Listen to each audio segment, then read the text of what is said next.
Hello, Montessorians, and thank you so much for joining us for yet another session of our live coaching calls. If you're new here, just so you know, this happens every Thursday. We do this every single Thursday. It's 10:30 a.m. Pacific, 1:30 p.m. Eastern, and it's open to all of our members. So free members, this is an open invite to you as well. Please come join us. We do some really fun things. We have guest speakers. We do workshops. If you're struggling with something, we'll do Ask Me Anything. Sometimes Matt joins. Make this part of your habit in as much as you can. And if you can't join us live, we also record all of these calls and then we host them in our members area, which is accessible to you at any point. Today, I'm really excited to talk with my good friend, Yvonne. Yvonne, thank you so much for being here. Appreciate you. Hey, thank you for inviting. And we're talking about websites today, which I think is probably one of the most important topics we encounter with our Montessori prospects. One of the first things anybody ever asks about or is concerned about before we get into marketing, admissions, growth, Calendly, MailChimp, etc. Everybody wants to know about their website. Generally speaking, Montessori schools have gone through a few website rebuilds. Every one of them has been painful, and nobody's happy with what they have anyway. That's not always the case, but I'd say it's 9 out of 10 times. So what I think I'd love to hear about from you, Yvonne, you've dealt with quite a few Montessori schools now. You've had to deal with quite a few website issues now. What do you think are the biggest mistakes that Montessori schools make with their website? And it's a two-part question. What are the biggest mistakes that you've seen? And then what can we do to fix it so that it doesn't require a full-blown rebuild? Like, what are the easy kind of one or two buttons we can push to make our websites better? Okay, this is a great question, and it's really complex. If you answer this one question, you will answer all of them in one place. So what can go wrong with the website? Anything and everything in one time. And basically, when you decide that you would like to have a new website for your school or for any other business, you think that most of the things that are in your head are obvious for your visitors. So when someone visits your website, you think that it's obvious what your services are, or what programs do you offer, or where you're located, or how to contact you. You think everything is obvious, so you don't have to push it on your website. But this is absolutely not true. So when you start working on your new website, you need to think about your visitors as a kids. So they visit your website and they know nothing about you. They wondering what are you doing and what you can offer to them. And this is what you need to do. You need to say what you do up front. So big headline, big offerings, all of your programs up front, all of your team members, testimonials, everything up front. You need to show to these visitors all you have in one place immediately. And nothing is obvious on the website. So if you think that it's obvious that they will click on this button, no, they won't. You need to say to them what this person needs to do and why. So you need to say that, please sign up to our MailChimp, and why? Because you will get some really important information about how to enroll your kid in very good school, something like this. So you need to give reasoning to these people. And basically, it could be anything. I want to pause you because you said something that I think is brilliant and deserves repeating. We need to treat our website visitors like they're kids. And that doesn't mean we need to be condescending to them, because as Montessorians know, we don't want to be condescending to children, but we want to be really clear and really forward. Yes. And all too often we just kind of assume that, people will know, what we're doing, where to go, and how to engage. But that's not the case at all. Absolutely. Yeah, I remember Don Miller at StoryBrand said that on a 0 to 10 scale, 0 being the most basic language in the world, so just grunting and pointing, and 10 being like, triple PhD, whatever, you need to communicate to people at a 2, which I think is kind of what you're saying, like really simple, really straightforward, very clear. Yeah. And that's hard to do. So here's the challenge to that. And I agree with everything you just said, but I'm going to challenge you anyway, just to make this conversation more interesting and hopefully maybe more valuable to our members. Montessori is hard. There's a lot to it. And I don't know, I'm a Montessori school owner, let's pretend. I don't know how much you already know about Montessori. I don't know where you are in the admissions funnel. I don't know, maybe you know everything about Montessori and you're trying to choose a specific Montessori school, or maybe you know nothing about Montessori and you're trying to decide whether or not Montessori is right for you. How do you build a website that allows the school to speak to everybody across that spectrum with that same degree of simplicity? Amazing question. First thing I would say is a very clean navigation menu. So what your pages are, you need to state them on your navigation. So if someone visits you and they already know about your school and they're interested in some particular information on your website, let's say tuition information or application process, something like this, you need to have this page clearly stated in your navigation menu. So once they visit your website, they know they most likely they won't find this information on homepage, because homepage is just your front door to your website. So they will look in navigation and they need to find it there. And this is how to work with with people who know about your school. As you mentioned, yeah, we are having a lot of different kind of visitors on our website. Some of them are new, some of them know about Montessori, some of them are ready to engage with your business, some of them need some more information. And this is what you need to have on your website. You need to have a little step for everyone. So once someone new visits your website and they're not ready to schedule a tour or apply to your school, let's enroll them in our email marketing, let's say. So let's offer them a free tips on how to find a good school, or just a quick quiz on our website, which will help them to understand if Montessori is right for them. So something really simple so they can take this action. For people who are visiting us again, we'll have another CTA call to action. It will be, for example, schedule a tour with us, or have a chat with us, or request a tuition information. So a little step for everyone. So once I'm ready, I will take a higher step in the funnel. But at the beginning, I'm ready to take a quiz. Quiz is fun, and I love spend my time this way. So yeah. So I'm going to recap, because you said a lot there. The direct answer to my question, which I really liked, by the way, was we need really clear navigation. And I absolutely agree with that. And so when you have people that are approaching your website and they're spanning the spectrum in terms of what they know, where they are, what they want, the navigation allows them to self-qualify, to self-filter. And one thing I've noticed with Montessori schools is they like to be cryptic in their language sometimes. So for instance, I've seen a school website where it says, The Miracle of Montessori was one of the page titles. Yeah. Or the Montessori Method is a better one, because that's the name of Dr. Montessori's book. People aren't going to know what that means. And as a matter of fact, that means nothing to somebody that doesn't know Montessori. What you need to say is Montessori right for your child?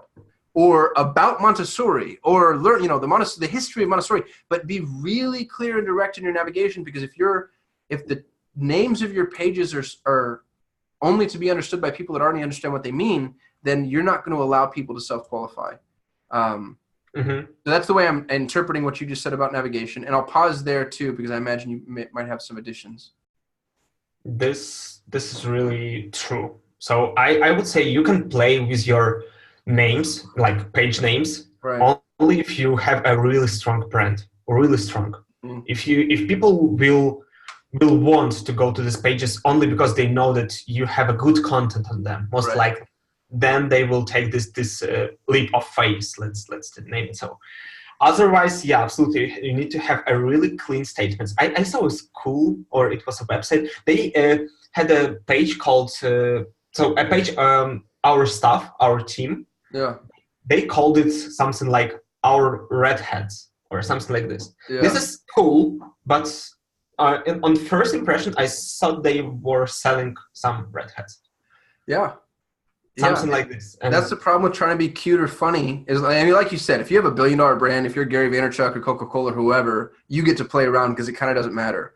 But if you're a Montessori school, and instead of our guides, you want to say, or our teachers, I'm going to get to semantics in a minute, but if you say like our crew, well, now we're colloquial, and I might not necessarily connect crew to staff. And incidentally, and you already know this, Yvonne, but Montessori schools don't call teachers, they call them guides. And yet, not all of your parents are going to know that. So if you say our guides in the navigation, realize that might set some people astray. The same is true with programs. The NIDO program at Montessori, every Montessori knows what a NIDO program is, but a parent doesn't. So in your programs, if you're going to label them, then maybe put like age in brackets or something, but make it so that somebody who knows nothing about your school or your industry or your geography can go in and still self-qualify. Here's $1 million tip for Montessori schools. Add ages in your program names. Yep. When you have a pages for programs, all of the schools have absolutely different program names. And as we learned from Forestville in Australia, Yep. they have absolutely different program names even there. So what you want to have a clear stated ages. So from 3 to 6, from 4 to 5, from you see what I mean? Yeah. So for some schools, upper elementary could be one thing. For other, it will be middle school. Right. Say, something like this. It's really hard. I was learning these program names, as you know, for like 3 months. For each of different schools, I really have a piece of paper where I write down all of the program names, so I know how to categorize them, because we are doing Google Ads, and in Google Ads we need to be able to state clearly, because if you call it, I don't know, the nest, our program name for Nido, it will be the nest. I will need to use something like pre-K or kindergarten in my Google Ads, so people will be able to find you. Because otherwise, we'll have some people looking for eagles' nests. Yeah, well, and we do that to ourselves throughout the entire website experience. So, I love what you just said about including your ages and program name. It's not something that I don't even think our website template has that, to be honest with you. So we should add that, because that's a great tip. Yeah, it does. So we should totally add that. We do it, I guess it's on the page, but it needs to be in the menu. We also do things, for instance, some schools don't have tours, they have observations. Mm-hmm. As a parent, and just as a person, I guess, the word tour is well ingrained, I think, in the semantic architecture. Mm-hmm. The word observation, I know what it means, kinda, but if you were to say schedule your observation, are you coming to my house to observe me? Which some schools do, by the way. Am I coming to your classroom? Is this is a group thing? Is this an individual? So using words that people aren't acclimated to can totally throw off the conversion process. I feel that way about subscribing to newsletters. Mm-hmm. If you're inviting somebody to your newsletter and you're not really clear, like you said, about what they're going to get, why they would do that, it just feels so disassociated. Sign up for my newsletter. Well, why? What does that mean? As opposed to, hey, we have a white paper on 5 reasons Montessori may be right for your child. Because, now all of a sudden that makes way more sense to me. Because most of the businesses, most of the schools think that it's obvious why you need to subscribe, because you need. Yeah. You need to subscribe. That's why you need to subscribe. What? Something like because that. I told you to. Yeah. Yeah, I told you. Because it's I want. So, yeah. You need to have everything explained, everything. Why you need to subscribe, what you will get, and a short note in below the form that we will not spam you, because people are afraid of that. Something like this. So you need to have all of the statements in one place. Why, what you will get, when you will get it. Maybe you will get twice a week. You will get emails from us with very important information. For each school, it will be different in the first place. Some of them, as you mentioned, some of them has observations, some of them has tours, but you need to find this language which will appear to everyone. So something like meet us. It's really clear statement. We want to meet you in person. Yeah. So you will get the information we want to provide you. So schedule a tour, meet us in person, or experience our school in person. Something like this. So and you just brought up a good point too. I think that we can be more descriptive inside of, even if their words make sense, like schedule a tour. There's a big difference between schedule a tour and schedule a group tour, or schedule a tour and schedule an individual tour. Absolutely. And if you're doing one or the other, it makes a lot of sense to start getting more specific. And I actually like what you just said, Ivan, because it's obvious, but there's something about it that connects better psychologically. When you say schedule a tour and experience our school in person, that brought the concept all the way home. And now suddenly, for the very first time, I'm actually visualizing myself going to the school and meeting the teachers and seeing the classrooms. And I might not have been doing that earlier. So, it's carrying the story through to the end instead of just assuming that your reader is going to fill in the gaps themselves. Yeah. And here is the next challenge. If we'll go too descriptive and explain everything, no one will read it because it will be long. Yeah. That is why we need to keep really simple. Really simple and really descriptive. It's the hardest challenge you will ever get. Well, it's such a balance. Yeah, it's a teeter-totter. You want to be descriptive enough to where they understand it, but short enough to where you're not going to scare them off with big blocks of text. It's not impossible, because a lot of websites do it really well. but it's difficult. Gosh, man, who's the author? Somebody said never say in 10 words what you can say in 3 or whatever. It takes more time to sit there and figure out how you can truncate. Most people just aren't willing to do that, to take the time and do it. And I say that as a hypocrite because I'm that person. I write and write and write and write and write, and I feel like, okay, I've properly articulated my thoughts, and maybe that's true, but it took me way too long to get to my point. And if I spend some time thinking about how to restructure, then I can get much simpler much sooner. Yeah, and it's much better if you have too much text than too less text. Well, it's easier to take away than it is to add. Yeah, absolutely. Yeah. So this is what you need to focus on in the beginning. You need to have really clear statements on your website, and you need to make everything obvious for everyone who visits your website. Who's your favorite website of all of our members? Do you have now? You can't choose anybody with our template, obviously, because I'm not trying to sell our template.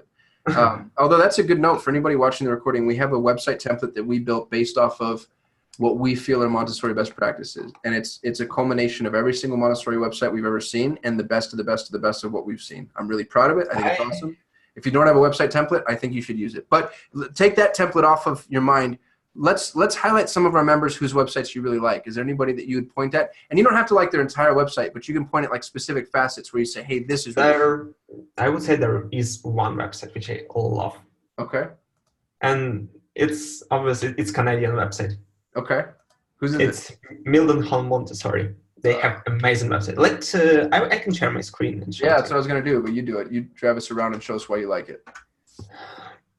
Okay. Let me know once you can see it. I've got it. And let me put it out here and click this. Okay. So first of all, once we come to this website, this is the only thing which I would improve here. It's Learn for Life. This is something known for Montessori school. Mm-hmm. But I would add that we are Montessori school. They are a big brand. They have 3 different schools. They have school in Tuttle Creek and Hyde Park Gardens, so 3 locations in one city. So this is a big school, and I believe they can let them to do something like this. So but if they were a smaller school, you're saying a little more context, So Montessori school in Middle Creek, serving, for example, this city or giving these programs, and call to action here. Yeah, the call to action, that's the first thing I noticed is you're not telling me to do anything. And the call to action, I assume, would be schedule a tour, right? Do you agree, disagree? Yeah, at this point, I would say so. But we do run Google Ads for them, but we do not run to this page. Where we run it is in this case, school location. So as you can see, here's how it looks. First of all, we have a really clean photo of the school here with a school location. And below we have exact address of them. So they given contact information up front. This is great. So I know exactly which location is this and what I'm looking at. Next we have about. And in here they describe all the programs they have and why they different from others. Well, I just want to pause you quick, Yvonne, because this one little note here, for the academic year of 2018-2019, we have 95 students enrolled, aged 2.5 to 14 years. I love that. It's bold. It's at the top, and you just kind of gave me your elevator pitch, and it's not even a pitch, but it just says, "Hey, this is who we are." And immediately, I have an image of how big the school is, how widespread the age group is, which for me is a positive thing because you have multi-age classroom. Yeah. That's an excellent little soundbite. This is social proof. Yes, yes, that's exactly right. Hey, we've got 100 other families that have vetted us and really like what we're doing. Yeah, absolutely. This is only one location. Right. And not every school can say something like this, but you, for sure, you have a statement which you can use like this. Every school has something positive to say about the school that they can put just in a little soundbite. 70 years experience of our stuff. Right. Something like this, combined. Yeah, that's exactly from one person. I see, for me, social proof is when someone says that they established in 1960s. Right. Most of the schools do not mention it at all. So Which is hysterical because so many of the competitors are brand new, fly by night, and you have some people that have been here forever or been in the education space forever. Even if your school's new, if you've been a Montessori teacher for 40 years, say that. Yeah, absolutely. Okay, and next, really clean what programs they offer. Yeah, definitely. in this school, and each of them are clickable. And So with each of the them you ages, can, like you were saying. yeah, with ages and with call to action button to learn more. And And you know what? below, This is a small thing, but this is going to sound stupid, but it means a lot. We go back to the program tiles. I've seen schools that don't use pictures that have age relevant children. So your CASA program here actually has a 3 to 6 year old, and your lower elementary actually has a 6 to 9 year old. mhm, Sometimes they'll show a material, or they'll show a picture of the school, or show whatever, kind of a random ad hoc image. But mhm. lets me, sort of as a parent, I look at the 3 to 6 year old, and he sort of looks like my little guy, like they're the same age roughly, and I just made a stronger psychological connection to that than I would if I just saw like a little boy's hands or a little girl's hands with a material. This is visual communication, and this is what you Yeah, want to do. You want to stimulate um, every single. Let me find the word. Way to communicate with person. So it's visual with cute image. You have a text and you have numbers. yeah, So each and possible way of communication yeah. here. You're hitting the right brain, you're hitting the left brain. Absolutely. Yeah, I believe in future when you will hover on this image, you will have some kind of sound like, Dude, hey. that's brilliant. So you will stimulate ears as Really well. soft and really subtle. Yeah, that's like the sound of a child's laughter, man. There's nothing I can't now. And again, it's the minute I became a dad, if I'm walking through the airport or the shopping mall or whatever, and if I hear a kid laugh, I just instantly, I'm smiling ear to ear. It touches my heart. I like melt. And I just became the biggest pansy in the world. But it's because when I hear my kids laugh, like I connect it right over to my children.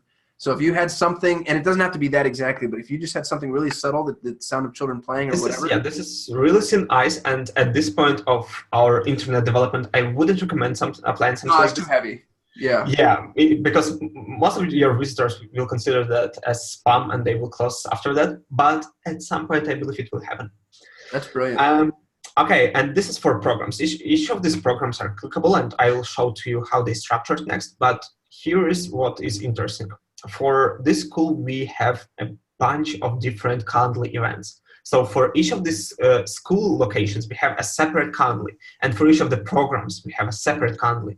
So people schedule a tour and they know exactly what they want to tour. If they want to see school, they will schedule a tour and see school. If they want They're to know, very clear in their language. It says, we're looking forward to showing you our school, which is similar to what you said earlier. yeah. Please select a time to come and meet us. Like they're being very linear and clear while also being concise. Yeah, absolutely. And this is, yeah, as you can see, at this point, they have a pretty strict language narrative. So it doesn't have explanation marks and say, yay, we're happy to see you, which is also, you can use it if it's part of your brand. Right. But at this point, they use really clear language and state it really like strong way. Yeah, and Calendly, which is, as I mentioned before, the best CTA we have. And tuition request maybe. Next, we have visual communication. This image doesn't take a whole page, so this is a good thing. So if you want to use images on your website, use them.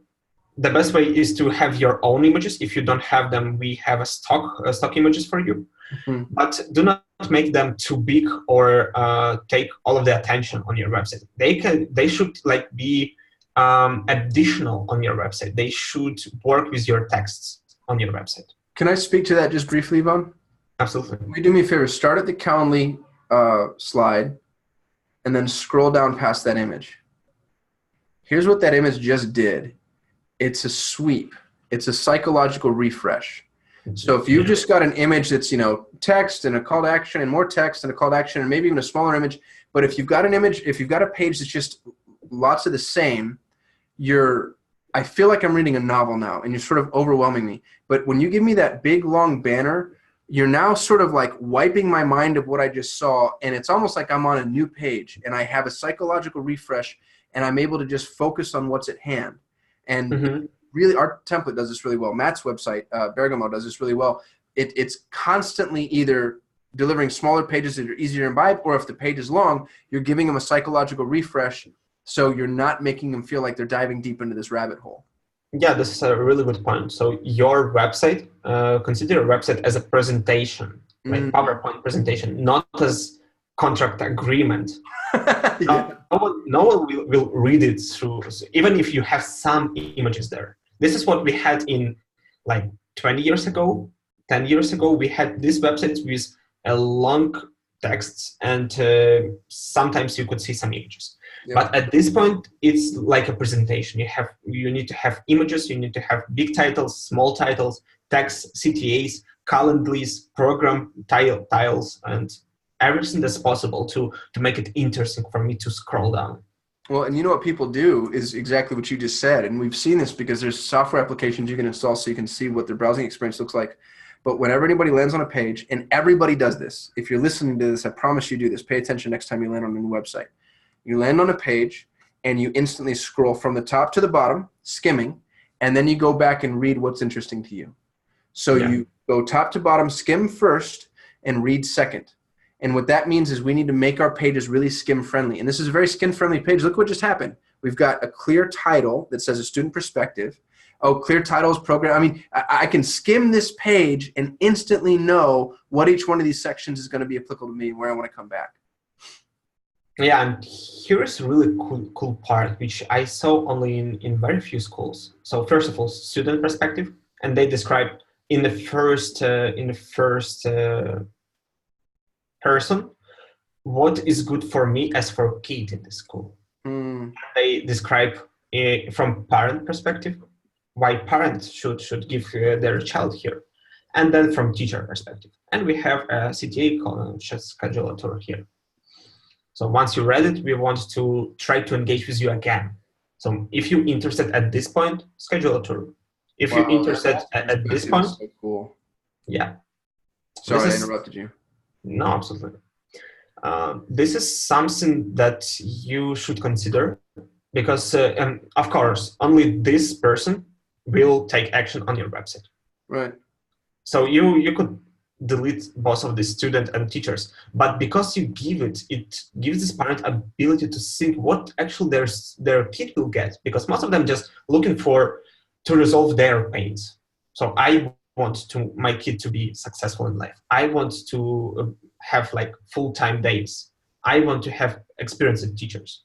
But very few parents think about what my child wants from my perspective, what I can see. So in this point, you can see that I will get interesting, let's say, lessons here. I will have a free time. I will have communication with older students or something like this. You know what else I love is Montessori schools have a very difficult time with retention. And you notice that the student perspective speaks to a student who's excited to move on to grade 8. And what you're doing is you're planting a seed for a parent that says, oh, that's interesting. It goes, and now they're starting to visualize their student in your school for that long timeline, which I think could help with retention if you begin the narrative early. Mm-hmm. Okay, and once we scroll, we can see again this slide. So swiping everything and again. And here is what we really recommend. You need to show some faces of your school. Mm-hmm. Because as a parent, I'm interested who will work with my kid. I want to know faces. I want to know their experience, their education, their history, everything is possible. And this is really important for me. I would add both teachers and staff as parents, if possible. So testimonials, parent faces, and current student faces. At Bergamo, Matt has a testimonial on every single page of his website, a unique testimonial from a parent on every single page of the website, typically at the top. Yeah, and this is what you want. This is social proof again. So we need to show that you're not just some photos and texts here. You're a real school. You're a real business which has some clients, and people will not engage with business which just started. Usually, it's too much risk, especially with giving their kids. Absolutely. So you need to show that you're established business and you know how to do things. Well, and to your point, I don't know if this is true for all of our schools, but I can tell you after studying the Google Analytics account for Bergamo, one of their highest trafficked pages, and it might be the highest trafficked internal page, is their staff page. Yeah. Want to know about your guides and you as much, if not more than most other topics. Yeah, and here's what they do. after that. So first of all, they give the principal of the school. So this is on the one school location we are looking right now. They have 3 of them, and they have about 6 programs. So all of these pages have content, and this is what I meant. You want to prepare this content. You want to see it. You want to write it. It will be long. It will be hard, but once you have it, it will work for you. This is like a passive investment. Absolutely. And yeah, you have a school with meet our faculty here, and this is amazing page.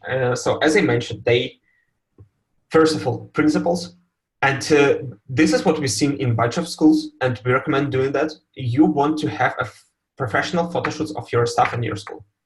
You will need to pay once to get these photos, but again, they will work for you for a really long time. For each of the emails you will send, for your social channels like Facebook, Instagram, for your website, everywhere, for brochures even.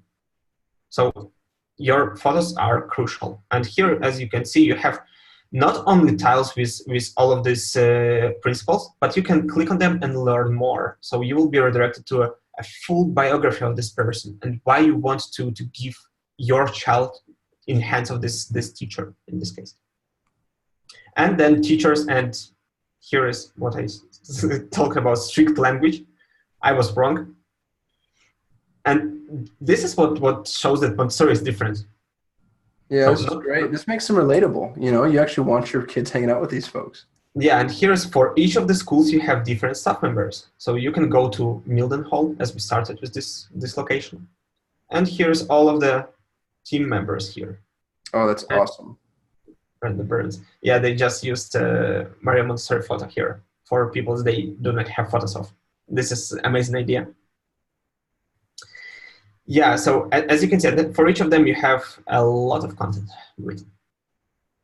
Usually, well, yeah. How friendly that is too. Title, text, title, text. Yeah, questions as questions. So these are questions that me as parent will ask. I'm interested. So here's what I mean.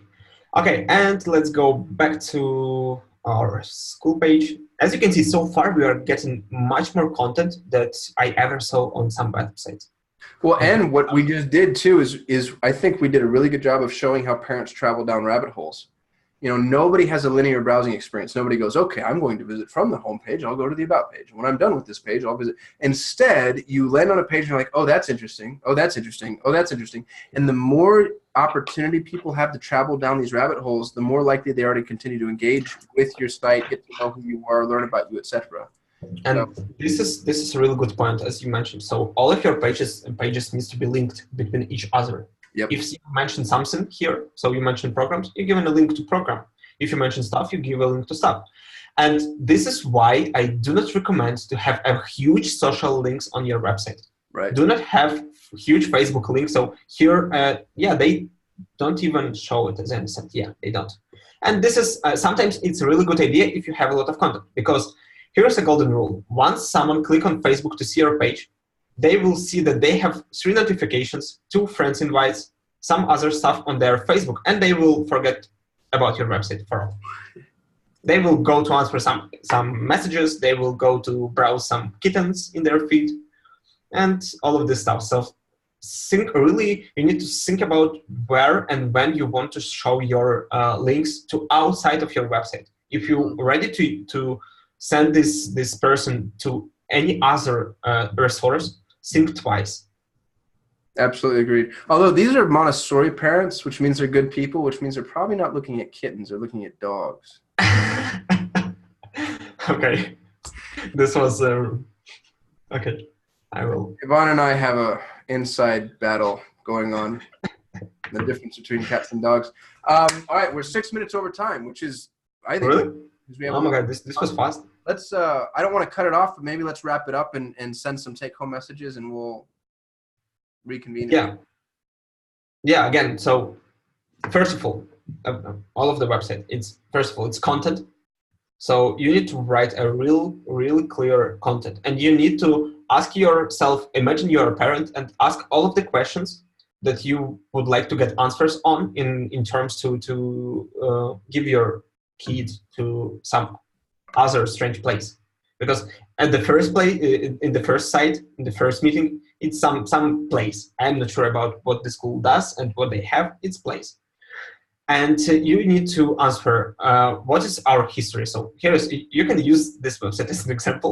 I believe our template will be as good soon, but yeah, it's brilliant right now. I just kidding. So yeah, first of all, history of the school, your staff, our faculty, careers if you offer them. Then you need to talk about your school, what your school offers, where it's located, what programs you offer, what testimonials you have if you have them. Admissions process. This is really far in the funnel. So this is something you want to have in your navigation, but this is not something you should push as I think of. So usually admissions come after tour or after contact forms or calls. Next, curriculum. This is a really interesting part. So I wanted to show to you how program pages are structured. So first of all, you have some, it's quote from Maria Montessori. Most of the Montessori schools use them. Way of learning. Then we have what they actually do on their lessons here. And a schedule a tour again. And for CASA, it's 6-year-old. They have 3 different locations. So you offer what locations you have here. So again, clear content, really good photos because they work together with your content, and call to actions. You need to, a lot of schools, they just scared about call to actions. They think that it's too pushy, it's too marketing, it's too salesman. They don't want to do it. Otherwise, people will read your content and they will say thank you. And maybe if at some point of time they will meet you on the street, they will remember that, yeah, actually this is the guys, I was on their website. You want to make a next step with the visitor. Once they visited your website, you want to make next step. You want to know, to meet with them, to know their name, to know name of their kid, their age, to contact with them, and to see what you can offer to them. So this is a next step, and this is not too pushy. This is what I expect. So imagine me interested in your school. So I'm actually interested in Millennium, and I want to do something. I want to get this next step. And on the bottom of the page, I have this schedule tour. So I'm ready to go with it, and I just need to pick a date and send my details, and it's done. I'm scheduled a tour here. So do not be afraid of this call to actions. And basically, this is a really big topic. So as we mentioned in the beginning of this coaching call, this is a really big topic, and we can give some directions here, but we won't be able to prepare a website especially for you, because you are unique and you need to state clearly what you can offer and why you're different. The one thing we do have, Ivan, that I'd like to point out is there's a blog and a download. And if you wouldn't mind just pulling this up, it's the 16 must-haves. We created a piece of content called the 16 must-haves for every Montessori school website. And it's not, the all-seeing, all-being ubiquitous truth, but it's darn close. It's what we mentioned, it's a lot of stuff that we've already gone over. This is a great place for a new school to start. You don't have to get overwhelmed by it. Just start from the top and work your way down. Fix one thing. If you fixed one thing a week, you'd have a great website in 16 weeks. So, if that's where you have to start, that's where you have to start. But yeah, I would point people here. It won't take a week. Usually it will take 2 to 3 hours. Yeah, well, if we have somebody like you, but not everybody is lucky enough to have someone like you. Yeah, so this is the first thing, and another thing that we have our template, and let me click on it. Okay, here it is. So we prepared kind of ideal website here. So what I expect to get if I open some school's website. So I want to have a clear title. I want to have subtitle, image of your school, of your staff, something like this. Schedule a tour, contact details, testimonials, program pages, contact again, get tuition information, blog posts, contact again. So as you can see, so for some schools it's too pushy, but this works. We want to get enrollments by the end of the day. This is what we want. Yeah, your website should be your school's best admissions person. Yeah, absolutely.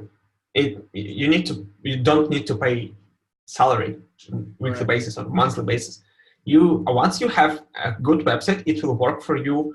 At this point of market, we growing really fast, but I think that once you have a good website, it can work for you for 2 years straight, That's if you amazing. will make it We've had today. some members that actually, I think Brent, if you don't mind, one of our live attendees is one of these folks, but Brent's website comes to mind. I'm also thinking about Donna at Aldea Montessori. We've had some members who, once the new website went live, that alone boosted admissions. Because now you have a clear narrative, clear content, clear call to action, a website that functions, it's mobile responsive, it's fast. Donna was so overwhelmed by the increase in admissions she received from the website change that she actually turned the traffic off. It's too much to handle both. You know, it was like broadening the door and also opening the floodgates. So a good website, you know, before you even want to run traffic, and realize that that's our bread and butter at Nito, is selling traffic. But I'll say, before you even hire us to run traffic, fix your website first and see what happens, because that might be enough. Yeah, absolutely. And I hope that all of our members will have these problems. So they will need to turn off their traffic and have a huge wait list so they can offer more tours or more spots on their programs. Me too, man. I want to double the size of the Montessori footprint in the world. Like, I think we can do that. It might take some time, but I think we can be a part of that anyway, about that initiative. I think that we can really start to spread this, because it's a solid mission. And at least from digital perspective, for people who Google for Montessori schools, they need to see a good content here. Right. So they will their idea of Montessori schools will be clearly connected with idea of high quality and good content, a good image of your brand and of the idea of Montessori school. What a great point. Yeah, you actually owe it to Montessori at large to make sure your website is properly representing Montessori. Yeah, absolutely. This is what we help to do. Yeah. Yvonne, thanks so much for your time today. Really appreciate you. For those of you that don't know or haven't worked with him, Yvonne is he's brilliant. He works with Nito members. He builds websites, manages Google Ads, builds CRMs, does custom implementation. There's not a whole lot that you can't do that I've seen yet. I'm sure we'll stump you someday, but it hasn't happened yet. But appreciate having you.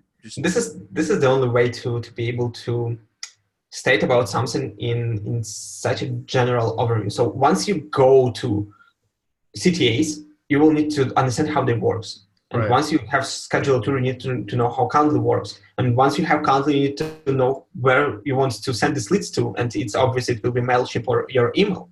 So you need to know MailChimp there. So you see, it's a whole lot of topics that you need to understand. And for most of the people, it's not something they're into. That's why a lot of people are afraid of digital at all. Mm-hmm. Because you need to understand websites, traffic. You don't need to.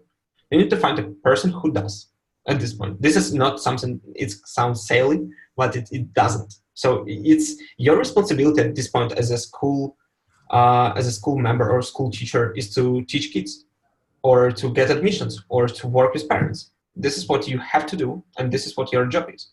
Your job isn't to build a website from scratch and learn code. This is not something you have to do, and this is what you need to understand. Yeah. Awesome. Well, that's the coaching call for our members who are watching the recording. Just remember, you can always join live. You can always ask questions. It's every Thursday, 10:30 a.m. Pacific, 1:30 p.m. Eastern. Those of you that did join live, thank you so much for being here. You really change and impact, I think, positively the sort of cadence. You know, I think you keep us on our game. So we appreciate you joining live. Yvonne, I know we'll have you back, of course, but until then, thanks so much for your time today. And thank you for inviting me. Yeah, we'll see you around. See you. Thank you. Bye.